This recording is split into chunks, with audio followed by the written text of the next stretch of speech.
Muito boa noite, meu querido irmão, minha querida irmã. Seja muito bem-vindo mais uma vez aqui à nossa transmissão ao vivo. É um prazer falar aqui com você. Que a graça e a paz do Senhor Jesus esteja sobre a sua vida. Que bom que você está nos acompanhando, que bom que você tem nos acompanhado aí todos os domingos. Então, espero que hoje o Senhor fale poderosamente ao seu coração. Quero pedir aí desde já que você que me assiste, se puder dar um like ou mandar o seu comentário, isso nos ajuda a saber se você está nos vendo com qualidade e nos ouvindo também com qualidade. E assim a gente vai em busca de uma transmissão cada vez mais melhor, para que através dessas transmissões o nome do Senhor seja glorificado. Então é muito bom ter você aqui conosco. Você já deve ter visto aí a nossa arte com o título da nossa pregação, da nossa exposição de hoje, e é uma pergunta. E essa pergunta basicamente é: quem sou eu? Quem sou eu? Uma pergunta existencial, vamos dizer assim. Uma pergunta que eu acredito que você talvez já tenha feito, está se fazendo, ou talvez um dia irá se fazer. E responder essa pergunta é crucial. Responder essa pergunta é crucial e é por isso que nós estamos trazendo essa mensagem, falando desse assunto hoje. O nosso objetivo aqui é responder a essa pergunta à luz das Escrituras. Responder essa pergunta à luz das Escrituras. E eu quero sem mais delongas, pedir você que abra comigo lá em Gênesis capítulo 1, e eu gostaria de ler com você apenas o versículo 27. Gênesis capítulo 1, versículo 27. Diz assim a palavra do Senhor: Criou Deus o homem à sua imagem, a imagem de Deus o criou, homem e mulher o criou. Vamos orar? Senhor nosso Deus, obrigado pela tua palavra, obrigado pela tua misericórdia, pela tua bondade, e obrigado pela oportunidade de estar aqui hoje, pregando a tua palavra. Eu peço que me ilumine pelo teu Espírito, eu peço que me ajude pela tua graça, eu peço que me conduza com a tua misericórdia, para que através da tua palavra nesta noite, o teu nome seja glorificado e a tua palavra produza transformação de vidas, santidade e temor ao Senhor, para a glória de Jesus Cristo, o nosso Senhor e Mestre. Amém. Irmãos, nós vivemos tempos terríveis. Tempos terríveis. E como eu disse, essa pergunta, que é o título da nossa mensagem de hoje, ela tem tudo a ver com o tempo que nós estamos vivendo. Isso porque responder a essa pergunta e ter uma resposta coerente para essa pergunta vai determinar a maneira como nós vivemos, vai determinar aquilo que acreditamos, vai determinar as decisões que iremos tomar, e, enfim, vai influenciar todas as outras áreas da nossa vida. Nós vivemos em um mundo tão difícil em que muitas pessoas têm perdido até mesmo a vontade de viver. Muitas pessoas têm enxergado a vida como um peso. Muitas pessoas têm enxergado a vida como algo sem sentido, sem propósito, sem objetivo. E ao pensarem assim, eles acabam cada vez mais se afundando e se afundando e se afundando e acabam sofrendo sobre si mesmos as consequências terríveis daquilo que respondem a essa pergunta: quem eu sou? Eu tenho aqui alguns dados e eu quero partilhar com você esses dados. São dados que mostram que exatamente nós estamos vivendo tempos difíceis e que viver neste mundo atual não tem sido algo fácil para milhares e milhares de pessoas. Quero ler aqui para você alguns dados. Por exemplo, a cada 40 segundos uma pessoa se suicida no mundo. São dados oficiais da Organização Mundial de Saúde. A maioria dos suicídios em números absolutos ocorrem em países de baixa e média renda. mas os países de alta renda têm a maior taxa de suicídio. Ou seja, quando somados os números dos países de baixa e média renda, o número total de suicídios é maior. Mas quando se olha países a países, geralmente os países onde a renda é mais alta têm as taxas mais elevadas de suicídio. O que é um dado que nos chama muita atenção, que nos mostra que nem sempre riqueza, prosperidade, boa educação, saúde trazem sentido para a vida. Essas coisas a gente percebe aqui através desse dado que elas não são suficientes para responder essa pergunta: quem eu sou? A Rússia, um país riquíssimo, um país grande, é o segundo país onde tem mais suicídio no mundo. E ali as pessoas, geralmente, as motivações que levam essas pessoas a se suicidarem ali na Rússia é o excesso de álcool. O álcool acaba levando as pessoas na Rússia a se suicidarem, a tirarem a sua própria vida. O primeiro país é ali a Guiana, fica ali entre a Venezuela e o Suriname. É o primeiro país em uma taxa de suicídio de 30,2 pessoas a cada 100 mil habitantes. Ou seja, a cada 100 mil habitantes na Guiana, 30 deles acabam tirando a sua própria vida. Outros dados da OMS mostram que as taxas de suicídio foram 7% maiores no Brasil em 2016 do que em 2010. Ou seja, de 2010 para 2016, os números de suicídio só no nosso país cresceram 7%, ao passo que o índice global caiu 9,8%, o que nos mostra e chama a nossa atenção de que no nosso país, cada vez mais pessoas estão tirando a própria vida. E algo que é ainda mais assustador, ainda mais alarmante, é que quando a gente olha essas taxas de suicídios, elas são mais recorrentes, mais prevalentes entre os jovens de 14 a 24 anos. Pessoas de 14 a 24 anos, pessoas que são pessoas jovens, que têm todo um futuro pela frente, estão tirando a sua própria vida.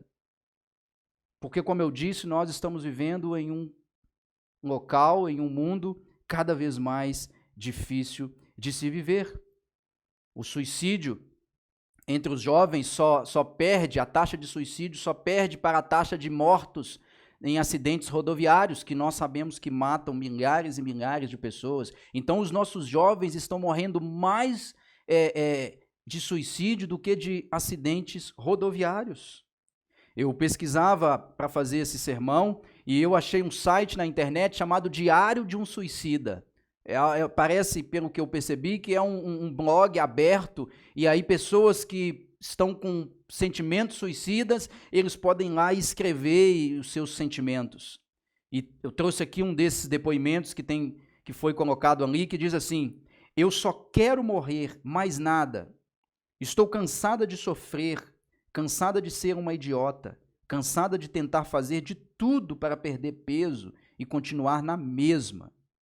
Estou cansada da minha mãe, estou cansada da escola. Definitivamente estou no meu limite. As pessoas me julgam muito, mas elas não fazem noção do quanto eu estou me segurando para não me cortar.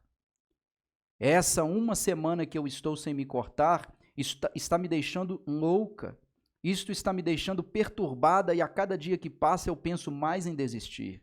E a única coisa que ainda me faz permanecer viva é o fato de eu amar muito 3 pessoas e querer vê-las bem vivas, principalmente. Eu estou me segurando muito, mas estou com medo de não conseguir me controlar por muito tempo. Pessoas desesperadas. Essa jovem que escreveu ali esse depoimento tão triste, tão doloroso, ela se mutila, ela se corta. Demonstra-se claramente, percebe-se claramente que é uma vida vazia, uma vida sem sentido, uma vida que ainda não encontrou a resposta para quem eu sou. Que depoimento triste que corta o nosso coração. Em um artigo publicado no site da Universidade Metodista de São Paulo, nós temos dados também ainda sobre os jovens que são alarmantes. E esses dados são o seguinte: de acordo com a última pesquisa nacional de saúde escolar, divulgada pelo IBGE em 2016, o número de jovens que já tiveram algum contato com drogas ilícitas era de 236,8 mil, 6 mil a mais em relação à pesquisa anterior feita em 2012. O número de jovens que estão se envolvendo cada vez mais com drogas está cada vez mais aumentando. E nesse mesmo artigo tem um depoimento, uma fala de uma psiquiatra. Ela diz o seguinte: uma das razões dos adolescentes se envolverem com drogas é a ausência dos pais. Olha que coisa triste. Com a era digital e a globalização, os adolescentes foram bombardeados com muitas informações, muitas facilidades e pouco tempo dos pais. Com isso, surgiu um novo tipo de adolescente que é pouco resistente a frustrações, tem dificuldades do dia a dia e acumula tristezas na vida. Assim, eles foram em busca de amenizar as crises e dores e acharam esse conforto no uso das drogas, que dá a sensação de bem-estar momentâneo.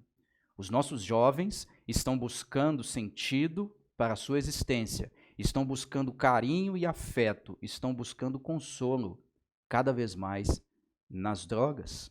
Uma reportagem publicada ali no site da Associação Médica Brasileira fala do altíssimo índice de gravidez na adolescência. Essa reportagem traz os seguintes dados: anualmente, cerca de 18% dos brasileiros nascidos são filhos de mães adolescentes.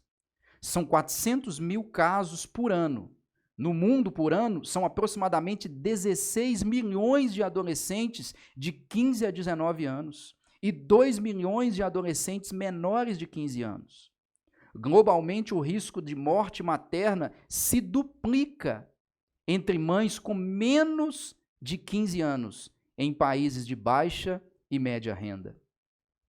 Ou seja, as pessoas estão cada vez mais consumindo mais, gastando o dinheiro que elas não têm, com aquilo que elas não precisam, para satisfazer as outras pessoas. E com isso, elas continuam cada vez mais insatisfeitas e vazias em si mesmas. Em um outro artigo, publicado na revista Bula, de uma jornalista chamada Karen Curry, ela diz o seguinte: esse artigo chama-se "Não existe botox para o vazio existencial". Ou seja, o vazio existencial que tem sido cada vez maior dentro da pessoa humana, entre homens, mulheres, adultos, velhos, crianças, adolescentes, como nós vimos aqui, esse vazio existencial ele não pode ser preenchido com uma maquiagem, assim como se esconde uma mancha no rosto. Não, assim como você corrige uma imperfeição no seu corpo através de uma cirurgia ou através do botox, como a Karen Curry coloca aqui, o vazio existencial não é preenchido por cirurgias plásticas, o vazio existencial não é preenchido ao consumir mais e mais bens, o vazio existencial não pode ser preenchido por um celular novo, o vazio existencial não pode ser preenchido pelo dinheiro, o vazio existencial não pode ser preenchido pelo sexo, pela bebida, pela droga e por nada disso. Por mais que nós tentemos de qualquer maneira, de todas as formas, preencher este vazio, a Karen diz que não há botox para o vazio existencial e, de fato, a gente percebe na prática que não tem. E ela diz que na busca por sentido, nós consumimos várias coisas. Nessa busca pelo sentido e pelo vazio, e por buscar o preenchimento desse vazio, ela diz que nós consumimos muitas coisas, e ela diz que nós consumimos sentimentos, nós consumimos pessoas, nós consumimos sexo, nós consumimos prazeres, nós consumimos bens, nós consumimos tempo. E nada disso oferece para nós o preenchimento do vazio existencial que há dentro do coração humano.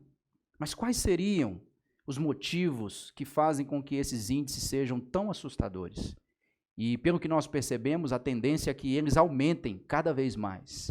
Quais são esses motivos? Será que nós conseguimos ter uma razão pela qual nós poderíamos dizer que esse aumento desses índices cada vez mais alarmantes, por que isso tem acontecido? Eu quero propor aqui, para nós pensarmos, algumas coisas que eu acredito que têm contribuído bastante com esse tipo de vazio existencial que tem tomado conta do nosso mundo nos últimos anos, nas últimas décadas. Primeira razão que eu quero trazer aqui, que eu acredito que contribui e ainda irá contribuir para esse vazio de sentido na vida humana, é a filosofia nihilista. A filosofia nihilista. A palavra nihilismo, ela vem do nihil, do latim, que significa nada ou vazio. Então a filosofia nihilista, ela é uma corrente, ela traz em si o pensamento que ela acredita somente no vazio. O nihilismo acredita que a vida não tem sentido algum. Para o nihilista, toda e qualquer possibilidade de sentido da existência humana simplesmente não existe. Ou seja, para o nihilista, não há sentido procurar sentido para a nossa existência. E a filosofia, então, nihilista, ela não consegue dar conta de responder essas perguntas existenciais, como nós colocamos uma delas aqui, que inclusive é o título da nossa exposição, Quem sou eu? E outras perguntas existenciais também, que todos nós, em muitos aspectos, em muitas partes, em muitas etapas da nossa vida, nós nos fazemos. Por exemplo, por que estamos aqui? O nihilista não consegue responder isso, porque a resposta que ele tem é para nada. Por que estamos aqui? Para nada. O nihilista não consegue responder a pergunta quem somos nós, porque a resposta que ele tem a oferecer é somos nada. O nihilista não consegue responder qual o propósito da minha e da sua vida, porque a única resposta que ele tem é nada, nenhum propósito. Comamos e bebamos que amanhã morreremos. Comamos e bebamos, que amanhã morreremos. Então a filosofia nihilista, que começou ali com Nietzsche e foi avançando ao longo da história, ela influenciou tanto o pensamento do homem ali na Europa e se espalhou pelo mundo, que também chegou até nós. E hoje nós colhemos a consequência da cosmovisão nihilista, a maneira de olhar para o mundo. O nihilista olha para o mundo e ele não enxerga nenhum sentido nele. Nenhum sentido para a existência. Segunda razão que eu acredito que tem influenciado, segundo aspecto que tem influenciado bastante essa ausência de sentido na nossa geração, também é uma corrente filosófica chamada de relativismo. Relativismo. O relativismo entende basicamente que não há nenhuma verdade absoluta. Nenhuma verdade absoluta. Não há verdade absoluta no que diz respeito à moralidade, não há verdade absoluta no que diz respeito à cultura, não há verdade absoluta no que diz respeito à religião, não há verdade absoluta no que diz respeito à espiritualidade, não há verdade absoluta em nenhuma das áreas. Em nenhuma das áreas. A filosofia relativista, tudo que ela tem a nos dizer é o seguinte: tudo está correto, tudo é verdadeiro. Tudo está correto, tudo é verdadeiro. Se você perguntar para o filósofo relativista o seguinte, o que eu faço diante dessa situação que eu estou enfrentando? O relativista vai te dizer, faça qualquer coisa. Se você perguntar para o relativista, isso que eu estou pretendendo fazer é certo ou errado? Ele vai dizer, não importa. Se você perguntar para o relativista, onde está o verdadeiro sentido da vida? Ele vai nos responder, você é quem decide. E nessa busca por sentido, o nihilismo não nos oferece respostas e o relativismo, muito menos. Um professor de filosofia chamado Carlos Eduardo Ferraz, ele publicou um artigo interessantíssimo ali no site Gazeta do Povo, e esse artigo diz respeito ao índice cada vez maior de suicídio entre jovens que entram para a universidade. E dentro desse artigo ele traz algo interessante, ele diz o seguinte: temos vidas sem sentido, embebidas em clonazepam, fluoxetina e etc., as quais, quando já não funcionam os fármacos e as drogas lícitas, acabam tirando a própria vida. Ele diz que esses jovens estão cada vez mais embebidos, cada vez mais dependentes de drogas, medicamentos como clonazepam, fluoxetina, e esses medicamentos, quando eles não mais funcionam, já não resta mais nada a não ser tentar contra a própria vida. E ele fala ali no seu artigo que cada vez mais o número de jovens que entram na faculdade e tentam contra a própria vida tem aumentado. E ele diz que a busca aflita pelo prazer, ou seja, o hedonismo, essa busca aflita por prazer a qualquer custo e nas coisas erradas, o hedonismo nos conduziu à busca por deleites imediatos, o que nos afastou da busca pelo sentido. Ou seja, aqui o Carlos Eduardo diz o seguinte, que o ser humano está em busca de prazer e realização imediata, e ao fazer isso, ele acaba se esquecendo de que não é possível encontrar sentido para a existência humana de forma imediata e de forma prazerosa. Nem sempre o sentido da vida será encontrado no prazer. Nós temos isso claramente ensinado nas páginas das Escrituras. Quando nós lemos o autor de Eclesiastes, ele traz essa reflexão sobre a existência humana e ele vai em busca desse sentido para a vida e ele fala que ele teve casas, ele teve carro, ele teve mulheres, ele se entregou ao vinho, ele se entregou a todo tipo de prazer e ele chega a dizer, inclusive, que ele não negou o coração dele a nada que o coração desejou.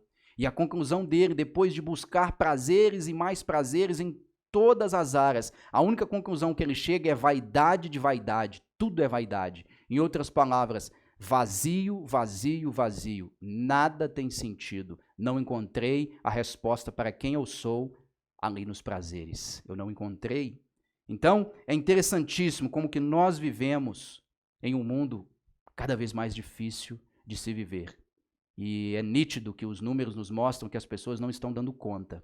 Afinal de contas, eu e você, como seres humanos, nós somos seres que dependemos de sentido. Nós dependemos de propósito, nós dependemos de razão para levar a nossa vida adiante e permanecer com o desejo de viver e viver e viver. Então nós vivemos em um mundo que é cada vez mais difícil. E se nós vimos que o niilismo ele não tem capacidade de responder, se nós vimos que o relativismo não tem a capacidade de resolver, e nós poderíamos citar aqui várias outras coisas que não têm a capacidade de resolver, como a própria filosofia evolucionista, o naturalismo filosófico, enfim, nós poderíamos ficar aqui mais horas e horas falando de várias e várias maneiras aqui que não podem oferecer sentido para a vida humana. Mas eu quero trazer você aqui o que a Escritura nos oferece a respeito disso. Como que a Escritura responde quem sou eu? Como que a Escritura responde quem é você que me assiste aí agora? Qual é a resposta que a Bíblia tem para nos oferecer? Qual é a resposta para quem somos? Qual a resposta para de onde viemos? Qual a resposta para por que estamos aqui? Qual a resposta para qual é o nosso destino? Qual a resposta para qual é o sentido da minha existência? Por que eu existo? Por que tudo ao meu redor existe ao invés do nada? O que a Bíblia tem a dizer quanto a isso? É o que eu quero trabalhar com você no texto que nós lemos, de Gênesis 1, 27.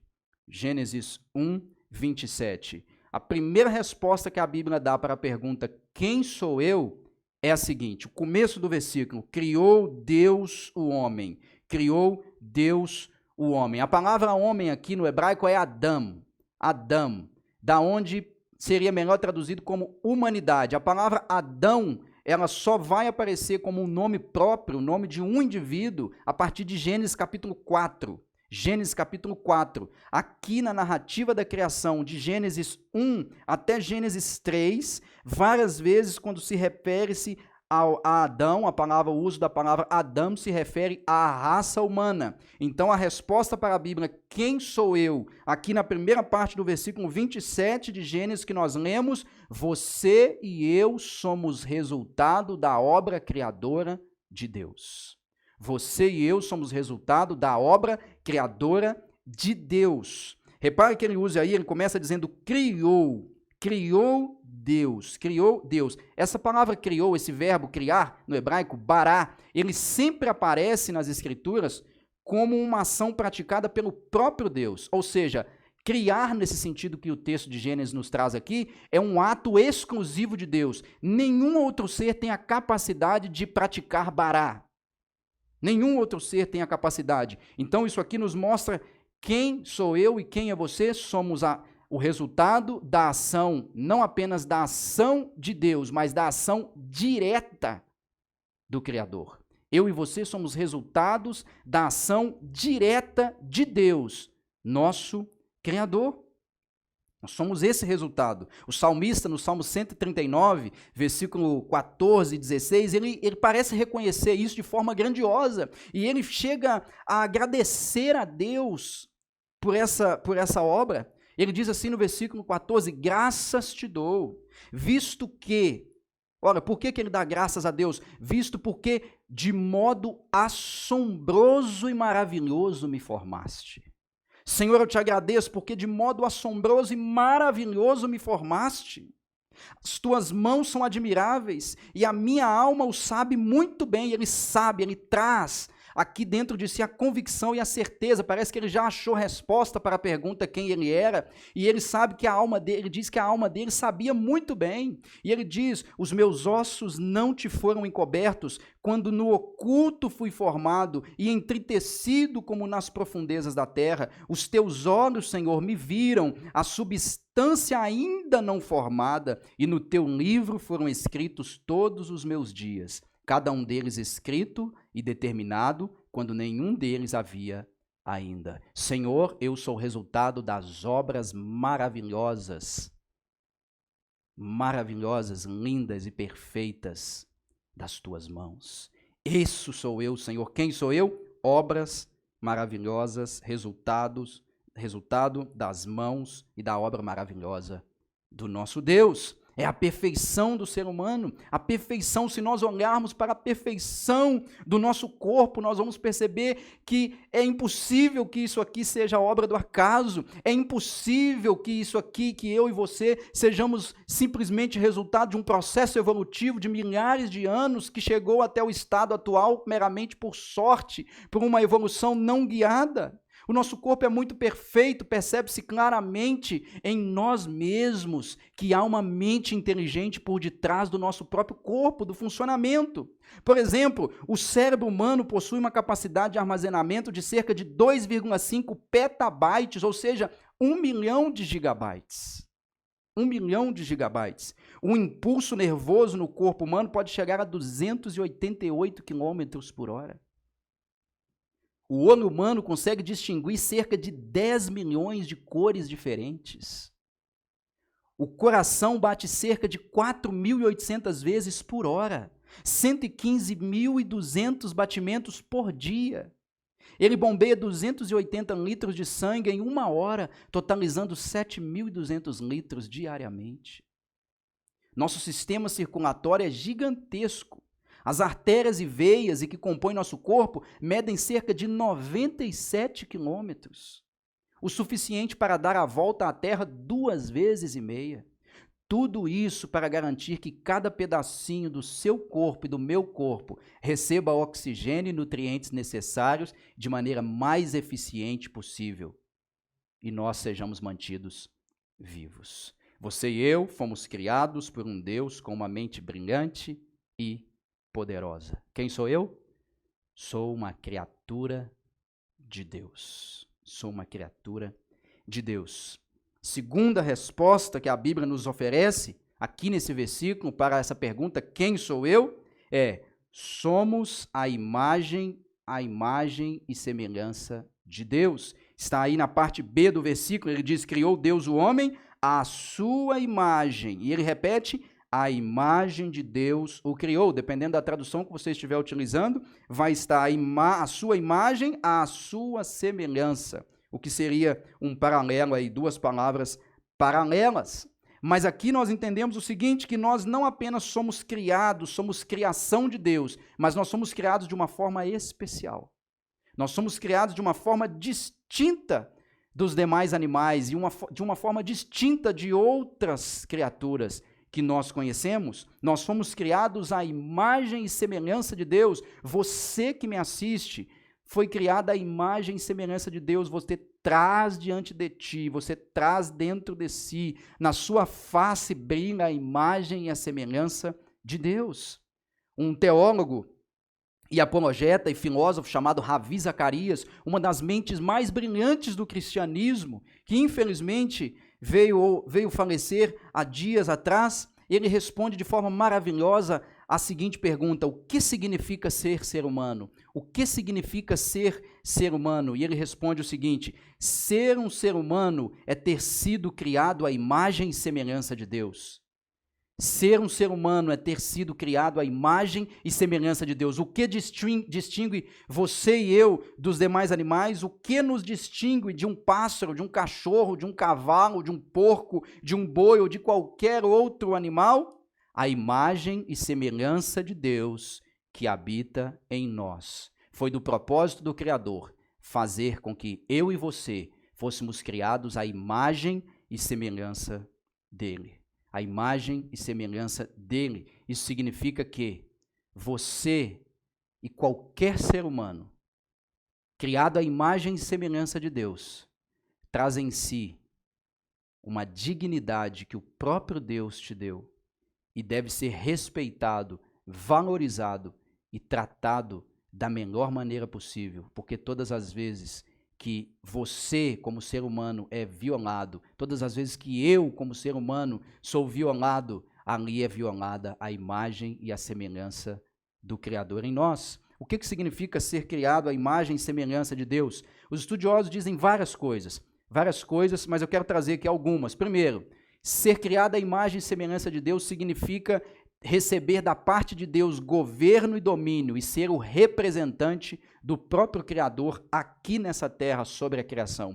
Se nós lermos o versículo 26, ele vai dizer o seguinte: então disse Deus, façamos o homem à nossa imagem, conforme a nossa semelhança, domine ele sobre os peixes do mar, sobre as aves dos céus, sobre os grandes animais de toda a terra e sobre todos os pequenos animais que se movem rente ao chão. Aqui o versículo 26 nos ensina de forma clara que Deus criou o homem para que o homem tivesse domínio sobre o restante da criação.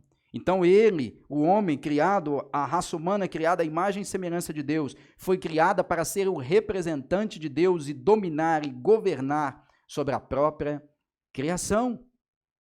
Além disso, ser criado à imagem e semelhança de Deus nos mostra que nós somos totalmente distintos dos demais animais. Como eu já disse aqui, o ser humano é o único animal dotado de razão. O ser humano é o único animal dotado de moralidade, conceito daquilo que é certo e que é errado.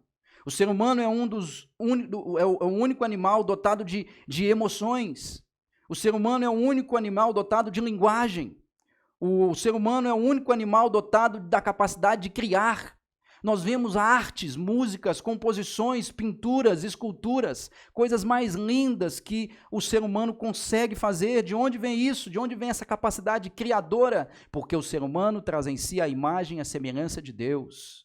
A imagem e a semelhança de Deus. Um terceiro aspecto do que é ser criado à imagem e semelhança de Deus é que o ser humano é um ser relacional e social. Eu e você somos seres relacionais e somos seres sociais. Em outras palavras, nós não fomos criados para vivermos sozinhos. Você não foi criado para viver na solidão. Eu não fui criado para viver na solidão. Você não foi criado para viver no isolamento. Eu não fui criado para viver isolado das demais pessoas, isolado do mundo. E todas as vezes que eu me isolo do mundo, cada vez mais eu me afundo. Essa é muitas causas das pessoas cada vez mais se afundarem na depressão e outras doenças emocionais, porque elas se isolam, elas se fecham para os relacionamentos. Nós, como imagem e semelhança de Deus, somos seres relacionais e nós dependemos da relação de uns com os outros. Eu dependo de me relacionar com você. Você depende de se relacionar comigo. Você depende do relacionamento com seus familiares, os seus familiares dependem do relacionamento com você, porque nós somos criados à imagem e semelhança de Deus e somos seres relacionais. E um quarto aspecto, ainda dentro desse ponto aqui, que nós somos criados como seres relacionais, que eu quero te trazer, é que nós não somente fomos criados para nos relacionar uns com os outros, mas ser criado à imagem e semelhança de Deus também significa que nós fomos criados para nos relacionar com o nosso Criador. Fomos criados para nos relacionar com o nosso Criador. As histórias antigas da Mesopotâmia, quando nós lemos histórias próximas aqui à época do Gênesis, nós vamos descobrir que essas histórias desses povos antigos, elas diziam que os deuses criaram os homens para que os homens fossem seus escravos ou que os homens trabalhassem para eles. o que é totalmente diferente dessa perspectiva da Bíblia, que nos mostra que Deus nos criou para nos relacionar com Ele.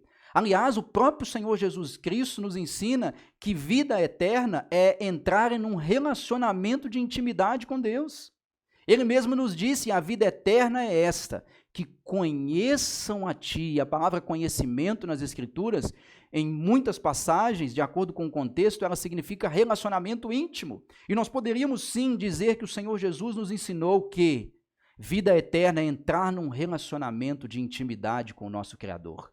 E essa vida eterna começou quando eu e você tivemos os nossos olhos abertos e viemos da morte para a vida, quando colocamos fé em Jesus Cristo. E ali começou vida eterna para mim e para você. E nós entramos num relacionamento íntimo com o nosso Criador. E esse relacionamento, ele vai durar por toda a eternidade. Começa aqui agora, mas não termina quando eu e você morrer. Nós iremos estar num relacionamento de intimidade profunda com o nosso Deus durante toda a eternidade. E viveremos toda a eternidade nos relacionando com Ele. E jamais iremos compreender a grandiosidade do nosso Criador.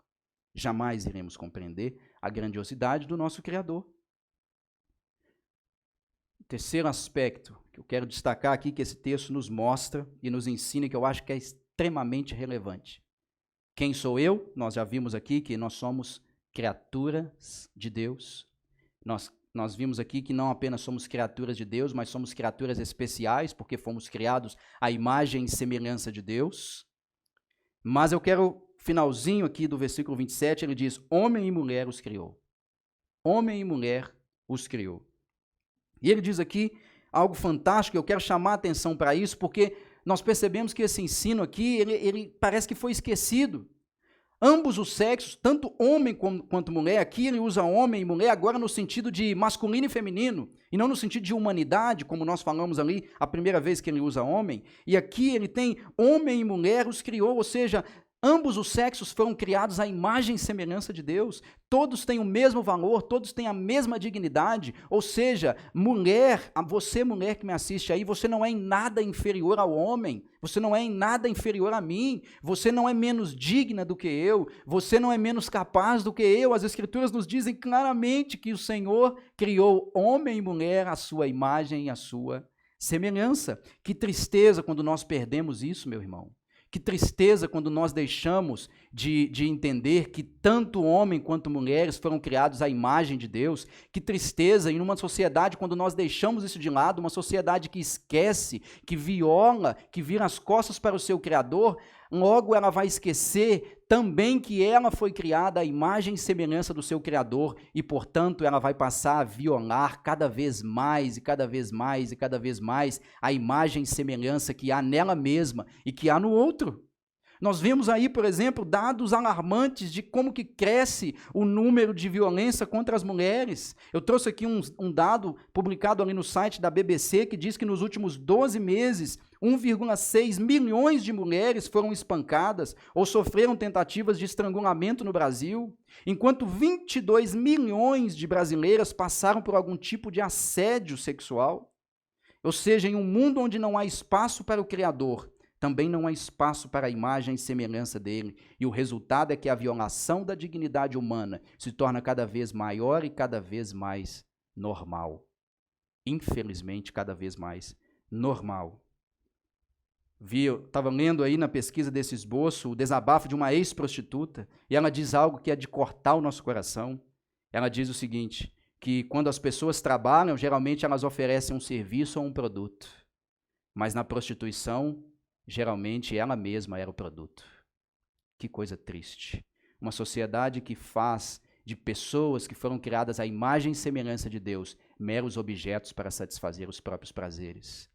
Que triste resposta, que triste situação. O que significa ser humano?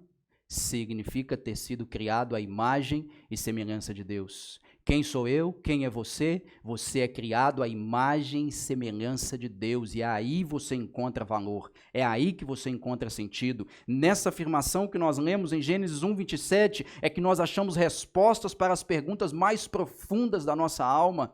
Quem somos? Somos imagem e semelhança de Deus. De onde viemos? Do ato voluntário e gracioso de Deus. Por que estamos aqui? Para a glória e majestade de Deus. Qual é o nosso destino? Retornar para a presença de Deus. Qual é o sentido da minha existência? Viver para Ele agora e para todo o sempre. Toda e qualquer busca, meu irmão e minha irmã, toda e qualquer busca de resposta e de sentido fora de Deus é um salto para o vazio e para a escuridão. E é a certeza de que jamais o vazio poderá ser coberto, porque somente Deus tem essa capacidade. Agostinho de Hipona, ali no seu livro Confissões, quando ele vai falar da sua descoberta de Deus, ele que vivia largado no mundo, estava distante de Deus, e certamente em busca de sentido, ele foi atrás de várias e várias coisas, mas não a encontrou, e ali, quando ele chega nessa parte, quando ele vai falar da descoberta de Deus, ele fala algo maravilhoso. Ele diz: ó eterna verdade, amor verdadeiro, amada eternidade, tu és meu Deus, por ti suspiro dia e noite. Quando te conheci pela primeira vez, ergueste-me para me fazer ver que havia algo para ser visto, há algo para ser visto. Esse algo é o próprio Deus, mas que eu ainda não era capaz de ver, e deslumbraste a fraqueza de minha vista com o fulgor do teu brilho, e eu estremeci de amor e temor. Pareceu-me estar longe de ti, numa região desconhecida, como se ouvira tua voz lá do alto, dizendo: sou o pão dos fortes, cresce e comer-me-ás, não me transformarás em ti, como fazes com o alimento da tua carne, mas tu serás mudado em mim. Se a tua vida está sem sentido, essa é a palavra de Deus para você hoje. Tu serás mudado em mim. Tu serás encontrado em mim. Você achará a ti mesmo em mim. Você achará sentido em mim. Você achará resposta em mim.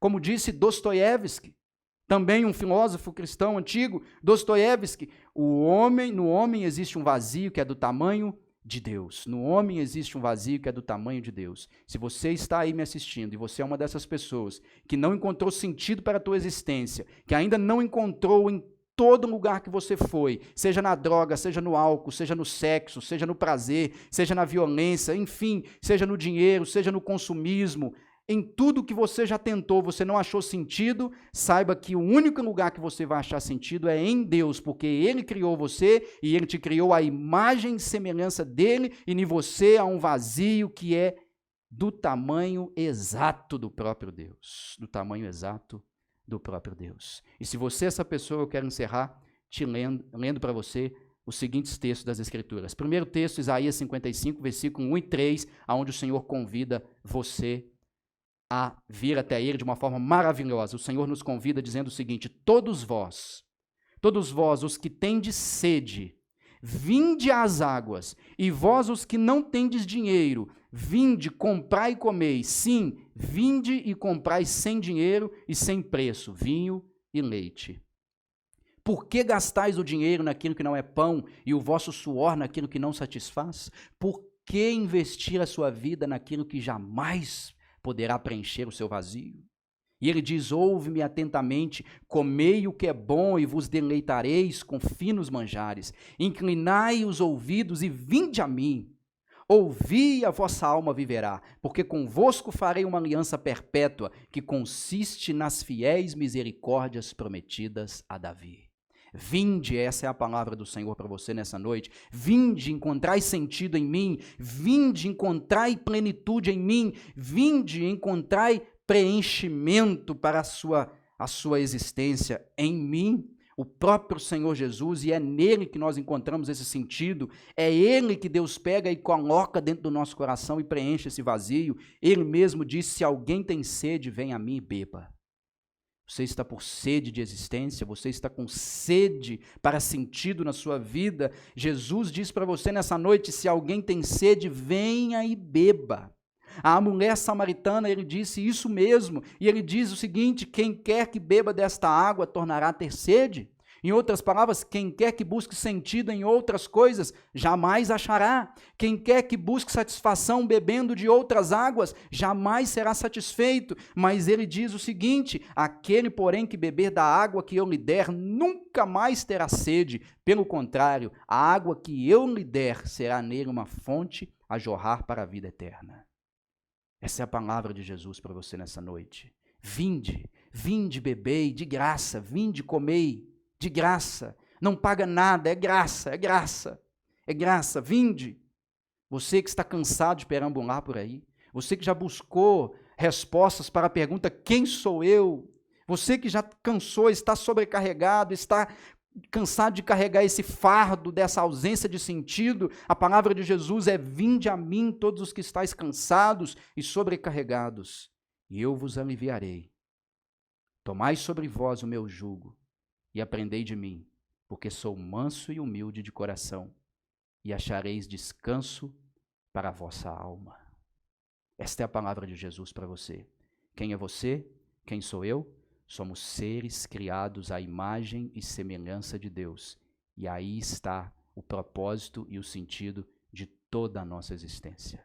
Fomos criados para Ele, por Ele e através dEle. Que o Senhor possa usar esta palavra e falar poderosamente ao teu coração. Quero encerrar aqui dizendo que você que me assiste, se você porventura já tentou, está pensando, ou talvez um dia isso passar na sua cabeça em tirar a sua própria vida, não faça isso. Não faça isso. Saiba que a sua vida é valorosa, você é um ser especial para Deus. Não faça isso. Você que está vivendo uma vida ausente de sentido, saiba que Cristo Jesus é o único lugar que você vai encontrar. E eu quero encerrar orando por você. Senhor nosso Deus, visita esta pessoa que nos assiste agora, Senhor, e transforma a vida dela. Preencha o coração dela, preencha este vazio que ela traz dentro dela mesma. Pelo poder do teu Espírito, abre os olhos dela e faça ela compreender que ela é criada à imagem e semelhança do Senhor. E, portanto, aí está o motivo pelo qual ela é especial. Ela não é especial porque ela tem bens, ela não é especial porque ela tem um corpo bonito, ela não é especial porque ela tem um rosto bonito. Não, Senhor. Ela é especial porque ela foi criada à imagem e semelhança do Senhor. Trabalha nessas vidas, Deus, para a glória do teu santo nome, e devolve sentido a essas vidas, para que através dessa tua ação elas possam viver o propósito pelo qual elas foram criadas, e elas possam viver a vida que o Senhor tem para cada uma delas, que é entrar num relacionamento de intimidade profunda com o Senhor, nosso Criador, e viver nesse relacionamento por toda a eternidade, na glória eterna. Eu peço isso em nome de Jesus Cristo e te agradeço. Amém. Quero te agradecer por ter nos assistido até aqui, você que tem nos acompanhado durante todos os domingos. Continue nos acompanhando, nós temos as nossas transmissões na quinta-feira, às 20 horas, e estamos tendo o nosso culto presencial, às terças-feiras, às 19h30. Nós temos ali 1 hora de culto, e nós nos reunimos na rua Reis de Almeida, número 22, no bairro Minaslândia. Se você se sentir à vontade, tiver vontade de nos fazer uma visita, você será bem-vindo. Que Deus te abençoe, até a nossa próxima transmissão, e a gente se vê por aí. Um forte abraço.